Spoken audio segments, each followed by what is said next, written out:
Hey, I'm Lance Calvert. Welcome to the very first Retail Fix It podcast.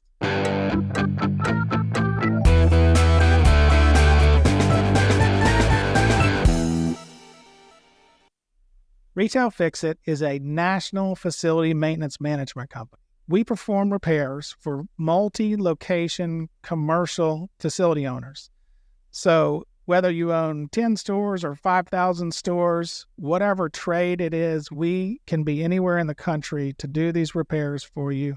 We're starting this podcast at a very special time. We've been doing this for 25 years. We feel this is a calling. We've got some things to get out there. We're glad you've joined us. We look forward to doing many of these and growing together in community, but we have some purpose in this. We're going to have guests and we're going to learn together and explore together, but you're going to learn keys and concepts about this industry.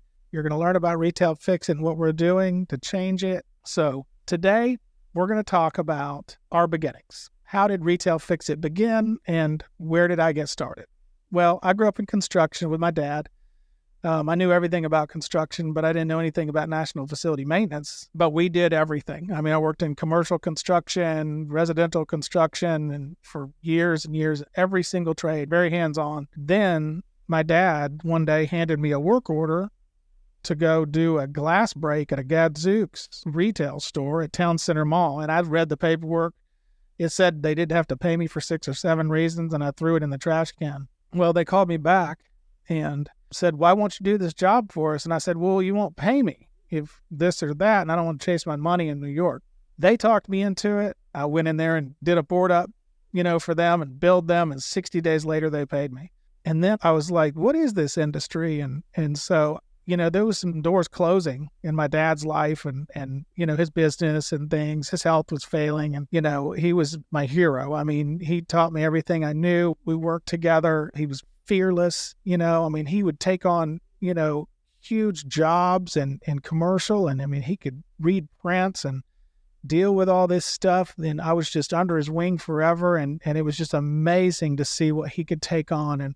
But his health was declining at that time and there was some things changing. And I really feel like this work order, and this time for this industry, looking back, came into my life in that moment as kind of a seed that was sprouting when some other things were dying. So anyway, I went and did that work order and I thought, let me give this a shot. And so I signed on with every national facility maintenance company I could find on the internet. I'd stay up all night searching for these companies and registering with them. And next thing you know, they're sending me jobs. And next thing you know, I'm bouncing around town doing repairs in every mall store and different kind of commercial facility that was nationally branded that you could think of. I knew how to do all the work. I had all the tools, and that's what I did. I thought I'd struck it rich. One day I finally had enough money to buy 3 service vans, put 3 techs in them that I could trust and, got them on the road, and they were doing repairs for me. One of them I could really trust, and he was kind of the foreman. And that started my ability to join in on computers and getting an office team put together and working on that side of things. And because in my head, I was going to be a national facility maintenance company. I was a tech for other national facility maintenance companies, but I'm going to be one of these, right? So that's what we kept doing. We just kept plugging away, and I'm talking year after year, day after day, night after night, going in these mall stores. Now, we'd work all day, and sometimes we'd work all night because these jobs you can't all do during the day. Some of them you have to, if you're painting the whole store, you got to go in there at 10 p.m. and paint the store all night and leave at 5, 6, 7 o'clock in the morning. This stuff I'm talking about was 25 years ago. We really, just kept plowing. I got an office team put together. Then we started getting a little bit of direct accounts. We got a dental account. They owned 125 stores. 15 of them were local, but 80 of them were in Florida. We grew that account. It was a direct account. This wasn't a national facility maintenance company. This was a direct dental corporation that entrusted us to every repair, every trade that they had to do the repairs. We did remodels and handyman, electrical, HVAC, and all those HVAC units in Florida on the coast. They get a lot of wear from salt water and all that kind of thing. So we were busy and we were off to the races after a few years. And it was, a lot of hard work, but it was exciting. We kept going. Here we are 25 years later, and we've got an incredible team of people.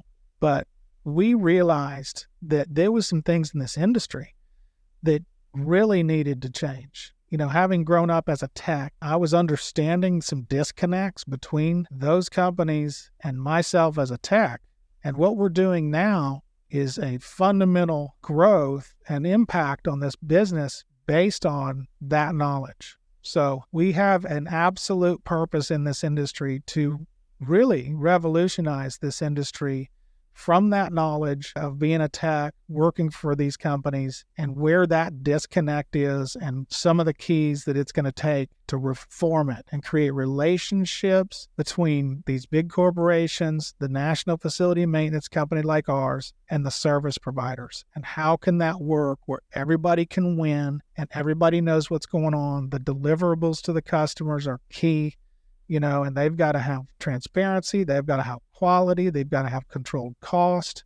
And how do we do that with service providers all over the country and still make them happy and really feel like they're not really big brothered or overburdened with paperwork and things that cause double work? So we're going to get into some of those keys on future episodes. We're glad you're here with us today. This is how we got started. We're excited to do more episodes, get into some of those fundamentals.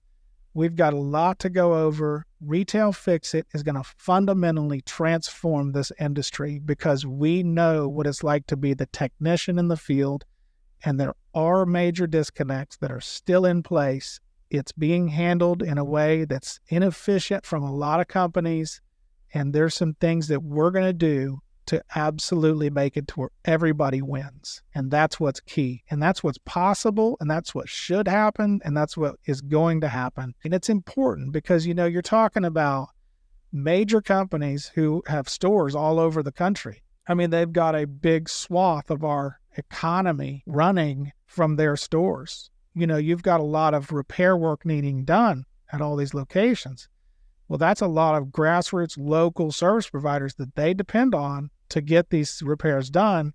And so what's the approach to these local people? How can they be approached appropriately and be brought into it, a family, an army of repair people, have it the way that it should be going to them, so it empowers them to deliver the stuff back up to us, so we're empowered to then pass that stuff on to the customers. That's a big part of this. It's what we're going to show you guys. It's what we're going to do. And it's just amazing to be here with you guys and able to share it.